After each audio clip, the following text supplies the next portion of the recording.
Sir 'Kingdom' cinema రేపు release కాబోతుంది. Already book my షోలో 1,00,000 అబోవ్ టికెట్స్ కూడా బుక్ అయిపోయాయని చెప్పేసి న్యూస్ అయితే వస్తుంది. సో, దీని గురించి మీరేమంటారు? నేను ఒక మాట అంట, సినిమా తీసిన దానికి ఈ 1,00,000 టికెట్లకి సరిపోతుందా?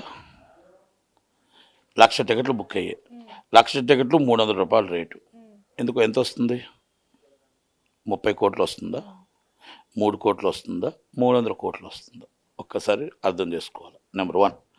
నెంబర్ 2, 1,00,000 టికెట్లు తెగాయి అనేది పబ్లిసిటీ కాదు. ఎన్ని రోజులు ఆడింది అనేది పబ్లిసిటీ. ఎంతమంది చూశారనేది పబ్లిసిటీ. ఎంత ఓపెనింగ్, అన్ని ఓపెనింగ్స్ వస్తున్నాయి. బ్రహ్మాండమైన ఓపెనింగ్, కనివిని ఎరగని ఓపెనింగ్, చరిత్రలో సృష్టించిన ఓపెనింగ్ హరిహర వీరమల్లు. మరుసటి రోజు ఏమైంది? అంతే, సింపుల్. మరుసటి రోజు ఏమైంది? మీరు సినిమా తీసేటప్పుడు హైప్ తీసుకొస్తున్నారు. అది ఒక్క రోజుకి మాత్రమే థియేటర్ వాళ్ళకి పనికి వస్తుంది. రెండో రోజు ఎందుకు థియేటర్కి జనాలు రావట్లేదు తెలుసుకోవాలి అంటే రేటు పెంచొద్దు. ప్రేక్షకులకు థియేటర్కి రావాలి, ప్రేక్షకులు థియేటర్కి రావాలి. పాప్కార్న్ రేటు పెంచొద్దు, మీరు కూల్ డ్రింకుల రేట్లు తగ్గించండి, సమోసా రేటు తగ్గించండి. ఈ రేట్లు పెరిగిన దాకా మేము రాము. ఆ పరిస్థితుల్లో మనం అర్థమైపోతుంది రేట్లు పెరగడం వల్ల మనం ఇబ్బంది పడుతున్నాము అని అర్థం చేసుకోవాలి. కింగ్డమ్ కూడా విపరీతంగా రేటు పెంచారు. ఓకే, రత్నం గారు మాట అన్నారు, మా బాధ తెలుసు కదా, మా బాధ నీకేం తెలుసు అమ్మటి రాంబాబు అన్నారు. నేను అపోజిషన్ పార్టీ కోసం మాట్లాడలే. రత్నం గారు, మీ బాధ తెలుసు అని చెప్పేసి మీరు ఎంత ప్రేక్షకుడి మీద మొత్తం భారం పడేస్తే కాదండి. నేను సితార వంశీ గారికి కానీ, నేను రత్నం గారికి కానీ నేను ఒకటే చెప్తున్నా, మీరు 100 కోట్లు పెట్టాను, నేను కాస్ట్ ఆఫ్ ప్రొడక్షన్ ఎక్కువగా పెట్టాను, నేను లగ్జరీగా చేశాను, నేను మొత్తం టోటల్ వేస్ట్ ఆఫ్ ప్రొడక్షన్ చేశాను, ఖర్చులు చేశాను, మొత్తం ప్రజల దగ్గర లాక్కుందాం అనేది కరెక్ట్ కాదండి. ప్రజలు ఎంత దాకా తీసుకురాగలుగుతారు, ఏ క్లాస్ ఎంత దాకా వెళ్తుంది, బి క్లాస్ ఎంత దాకా వెళ్తుంది, సి క్లాస్ ఎంత దాకా వెళ్తుందో చూడండి. ఈరోజు రేట్లు ఇప్పుడు నాకు కింగ్డమ్ రేట్లు చూశాను, 295 రూపాయలు వచ్చి ఏ క్లాస్, బి క్లాస్ 200 రూపాయలు ఉంది.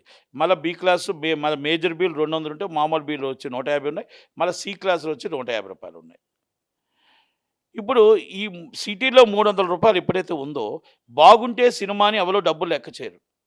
తేడా వస్తే 100% రేట్లు ఎఫెక్ట్ పడుతుంది. మనకు ఓటీటీ ఉంది, ఏటీటీ ఉంది, ఆటోమేటిక్గా దొంగ ప్రింట్లు వస్తున్నాయి. మనం ఎందుకు ఇంత డబ్బు ఖర్చు పెట్టుకొని వెళ్ళాలి? మనం 300 రూపాయలు పెట్టుకొని వెళ్తే అక్కడ మన సమాసాలు అన్ని కలిపి 500 రూపాయలు అవుతున్నాయి. ఈ డబ్బు ఖర్చు పెట్టుకొని వెళ్ళి ఈ సినిమా బాగోలేని సినిమాని చూడడం అవసరమా? నేనేం చెప్తున్నానంటే ఇదొక ఎఫెక్ట్ ఉంది. రెండో ఎఫెక్ట్ ఏముందంటే, మళ్ళా సినిమాని మనం తీసి రిలీజ్ చేసేటప్పుడు మొత్తం టోటల్గా ప్రపంచంలో ఎన్ని థియేటర్లు ఉన్నాయో అడుక్కి థియేటర్, ముందుకు థియేటర్, వెనక్కి థియేటర్ వేస్తాం. పబ్లిక్ మాత్రం అంతే పబ్లిక్ మనకి. ఆ పబ్లిక్ అంతే ఉన్నప్పుడు అంత థియేటర్లు ఎప్పుడైతే వేసామో పబ్లిక్ ఫస్ట్ డే సినిమా చూసేస్తే సెకండ్ డే నుంచి మాకు ఎలా చూడటానికి ఎలా ఉంటారు? సూపర్ డూపర్ హిట్ అయితే రిపీట్ ఆడియన్స్ వస్తారు. ఇవన్నీ కూడా ఆలోచించాలి. ఎగ్జిబిటర్ని దృష్టిలో పెట్టుకోండి. ఏ సినిమా అయినా ఇప్పుడు విశాఖపట్నం ఉంది, 2 థియేటర్లు వేయండి, అక్కడో థియేటర్, ఇక్కడో థియేటర్, లేకపోతే 4 థియేటర్లు వేయండి. మీరు ఆ విశాఖపట్నంలో 12 థియేటర్లు ఈ సినిమానే ఉంటుంది, ఇంకో సినిమా ఉండట్లేదు. మీరు అబ్జర్వ్ చేసుకోండి. తెలంగాణలో 100 థియేటర్లు ఉన్నాయంటే 100 థియేటర్లు ఇదే ఉంటుంది, 100 మల్టీప్లెక్స్లు ఇదే ఉంటుంది, 16 షోలు ఇదే ఉంటుంది. ఖాళీగా ఉండకపోతే ఏమవుతుంది? ఫస్ట్ డే నాడే ఖాళీ ఉంది, ఎక్కడ ఫుల్ అయిపోతున్నాయి? మనం ఇవన్నీ ఆలోచించుకొని సినిమాని పెద్ద మనసుతో, మీరు సినిమా హీరో గారు చాలా బాగా యాక్ట్ చేశారు. ఆ సినిమాని మనం కింగ్డమ్ అనే సినిమాని మనం ఎంత పెట్టాము, ఎంత ప్రేక్షకులకి మనం ఆ ఇబ్బంది కలగకుండా కట్టాలి, ప్రేక్షకుడి దగ్గర ఇబ్బంది కలగకుండా రావాలి అంటే ఇవన్నీ మనకు తగ్గుతేనే ప్రేక్షకుడు థియేటర్కి వస్తాడు. ఇది మనకు ఆల్రెడీ హరిహర వీరమల్లో చూపించింది. హరిహర వీరమల్లో నేను ఏం రత్నం గారు ఎందుకు తీసుకొచ్చానంటే, 700 రూపాయల టికెట్ బి క్లాసుల్లో పెట్టకూడదు, సి క్లాసుల్లో పెట్టకూడదు. ఆ కూలి ఎంత వస్తుంది?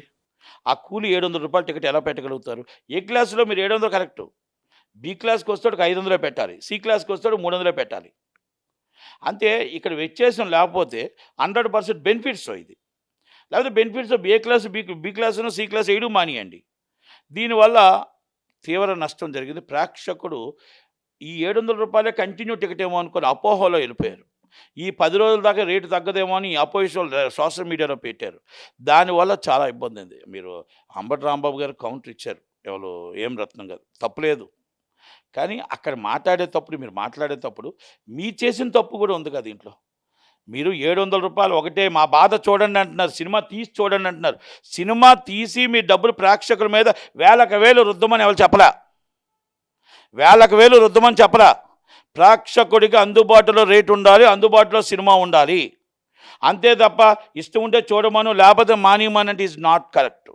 ప్రేక్షకుడు హీరో పిచ్చోడు, సినిమా అంటే హీరో పిచ్చి, పచ్చి పిచ్చి ఉంటుంది బాగా. ఎందుకంటే తల్లిదండ్రుల తర్వాత ప్రేమించేది హీరోనే. మరి ఆ హీరో కోసం సినిమా చూడాలంటే మరి ఆయనకు అందుబాటులో ఉండాలా లేదా? చూస్తే చూడండి, చూడకూడదు అనేది రాంగ్. రత్నం గారు, అంబటి రాంబాబు గారు కౌంటర్ అవ్వచ్చు, అపోజిషన్ అంటే అది వైసీపీ అవ్వచ్చు, కానీ నేనేం కౌంటర్ ఇవ్వట్లేదు. మీకు అర్థం చేసుకోండి అంటున్నా. హీరోకి ప్రేమించే వాళ్ళు సినిమాకి వెళ్ళాలి అంటే వాళ్ళకి అందుబాటులో రావాలా వద్దా? అలాగే కింగ్డమ్ కూడా ప్రేమించే వాళ్ళు, హీరోని ప్రేమించే వాళ్ళు టికెట్ రావాలంటే అందుబాటులో రావాలా వద్దా? మనం సందు థియేటర్లు వేయడం వల్ల మన థియేటర్ ఖాళీగా మొత్తం రెండో రోజే ఖాళీ అయిపోతుంది. ఎగ్జిబిటర్కి మనం ఏమి ఫేవర్ చేస్తున్నాం? ఇవన్నీ కూడా ఒక్కసారి పెద్ద మనసుతో అర్థం చేసుకోండి. నిర్మాతలు అర్థం చేసుకోండి, అలాగే హీరోలు అర్థం చేసుకోండి. రేట్లు పెంచడం వల్ల మీకు రెమ్యునేషన్ పెరగొచ్చేమో తప్ప, రేట్లు పెంచడం వల్ల మీకు ఖర్చులు పెరగొచ్చేమో తప్ప, మీకు సినిమాని ఈరోజు హిందీలో ఒక సినిమా వచ్చింది 50 కోట్లు 1000 కోట్లు చేస్తుంది. ఈరోజు నరసింహమూర్తి అని ఒక సినిమా వచ్చింది, ఫస్ట్ డే 4 థియేటర్లు, తర్వాత 40 థియేటర్లు, 400 థియేటర్లు ఫుల్స్ అవుతుంది. సినిమాలో దమ్ముంటే, కంటెంట్ ఉంటే చిన్న సినిమా పెద్ద సినిమాని చూడరు. ఈ 2 ఉదాహరణ తీసుకోండి. ఈ హిందీ సినిమా సైరా సినిమా అనుకుంటా, సైరా ఏదో ఉంది, ఆ సినిమా తీసుకోండి, నరసింహమూర్తి తీసుకోండి. ఇవన్నీ తీసుకొని ఆలోచించి నిర్మాతలు మనం మొత్తం టోటల్గా 1000 కోట్లు తీస్తే 1000 రోజులు ఆడుతుంది అనుకోవడం తప్పు, 500 కోట్లు తీస్తే 500 రోజులు ఆడుతుంది తప్పు. మీరు 1000 కోట్ల సినిమా తీసి మీరు 3 రోజులు సినిమా ఆడితే మీకు చిన్న సినిమాకి వ్యత్యాసం ఏంటి? మీరు మొత్తం 500 కోట్ల సినిమా తీసి 3 రోజులు సినిమా ఆడితే మీకు చిన్న సినిమాకి వ్యత్యాసం ఏంటి? నరసింహమూర్తి 3 వారాలు రెంట్ వచ్చేటట్టు ఉంది, మీకు సైరా సినిమా 3 వారాలు రెంట్ వచ్చేటట్టు. మీ సినిమా 1000 కోట్లలో తీసి ఇన్ని వందల కోట్లు ఎగ్జిబిట్లో డిస్ట్రిబ్యూట్లో మీకు ఇచ్చి రోడ్డు మీద పడిపోయే బదులు ఆ సినిమాలు తీసుకోకుండా ఉండడం బెటర్ కదా. ఈ డబ్బుని వృధా చేస్తున్నారు, కాస్ట్ ఆఫ్ ప్రొడక్షన్ వేస్ట్ చేస్తున్నారు, చార్టర్డ్ ఫ్లైట్లు వేస్ట్ చేస్తున్నారు. 30% మీరు వేస్టేజ్ ఆపి ఆ వేస్టేజ్ని సగటు ప్రేక్షకుడు మీరు తగ్గిస్తే 100% మన సినిమా సూపర్ డూపర్ హిట్ అవుద్ది. అభిమానం చంపుకోలేరు. మనం ఫ్యాన్ అంటే ఈ తల్లిదండ్రుల తర్వాత ఫ్యానే అభిమానం. కాబట్టి దయచేసి మనం ఇవన్నీ ఆలోచించండి. కింగ్డమ్ హిట్ కావాలని కోరుకుందాం, సూపర్ డూపర్ హిట్ కావాలని కోరుకుందాం, పెద్ద హిట్ కావాలని కోరుకుందాం. అలాగే విజయ్ దేవరకొండ గారికి బాగా అడ్వాన్స్ కంగ్రాచులేషన్స్ చెప్దాం. కానీ రేట్లు పెరగడం అనేది కరెక్ట్ కాదేమో అనేది నా వ్యక్తిగత అభిప్రాయం. రేట్ల వల్ల దెబ్బతింటుందనేది నా వ్యక్తిగత అభిప్రాయం. ఒక్కసారి పునరాలోచించుకోమని నిర్మాతలకు కానీ హీరోలకు కానీ నా విన్నపం. ఎందుకంటే ప్రేక్షకుడు అసహనంతో ఉన్నాడు, ప్రేక్షకుడు బాధపడుతున్నాడు, ప్రేక్షకుడు ఏంటి మాకు ఈ బాధ, ఏంటి బాధుడు మాకు అని ఆలోచిస్తున్నారు. వేరే రూట్లు ఎత్తుక్కుంటున్నారు. రూట్లు వెతకకుండా ప్రేక్షకుడు థియేటర్కి రావాలంటే అందుబాటులో అన్నీ ఉండాలి. అది చేయగలిగిన రోజు మనం నిలబడాలి. కనుక అందరూ సహకరిస్తే బాగుంటుందని ఒక ఆలోచన. కనుక ఈ చిన్న ఆలోచన అందరూ ఆలోచిస్తే బాగుంటుందని నా ఉద్దేశం. Thank you very much. Thank you.